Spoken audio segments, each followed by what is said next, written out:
விஷயமா நான் பார்க்குறேன்.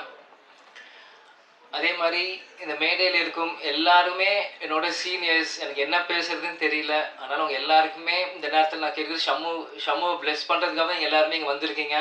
உங்கள் எல்லாருக்குமே இந்த நேரம் என் நன்றியை நான் தெரிவித்துக் கொள்கிறேன்.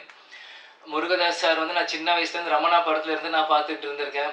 முதல்ல கஜினி ஹிந்தி படம் லான்ச் ஆகும்போது ஆடியோ லான்ச் பண்ணிவிட்டு அந்த சிடியை வீட்டுக்கு கொண்டு வந்து கொடுத்தார். அப்புறம் 2 பேருமே கேப்டன் தரையில் உட்காந்து அந்த படத்தை பார்த்துட்டு இருந்தார். அப்போ முருகதாஸ் அண்ணனும் தரையில் உட்காந்து அந்த சாங்ஸ் எல்லாமே போட்டு கேட்டுட்டு இருக்கும்போது அந்த அனுபவம் எனக்கு இருக்குது.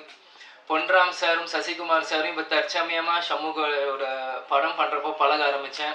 உண்மையிலேயே எப்படி நீங்கள்லாம் கேப்டனை சொல்கிறீங்களோ அதே மாதிரி நான் சசிகுமார் சார் மாதிரி நான் பார்க்குறேன். ரொம்ப டவுன் டு எர்த்தாக அவர் பழகிறதும், அவர் என்கிட்ட சில டாக் விஷயங்கள்லாம் என்கிட்ட பேசுகிறதும், அந்த மாதிரி பல விஷயங்கள் சசிகுமார் சார் நான் பார்த்துட்ருக்கேன்.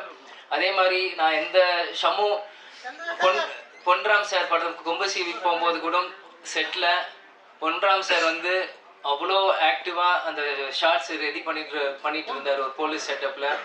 அங்கே போய் பார்க்குறப்ப எனக்கு ஒரு தனி மரியாதை கொடுத்து என்னையும் அரவணைச்சு அந்த இடத்துல உட்கார வச்சு என்னையும் இப்படி பாருங்கள் தம்பி இப்படி நடிக்கிறார், இந்த ஷாட் இப்படி இருக்கு, எனக்கு ஒவ்வொன்றுமே சொன்னார்.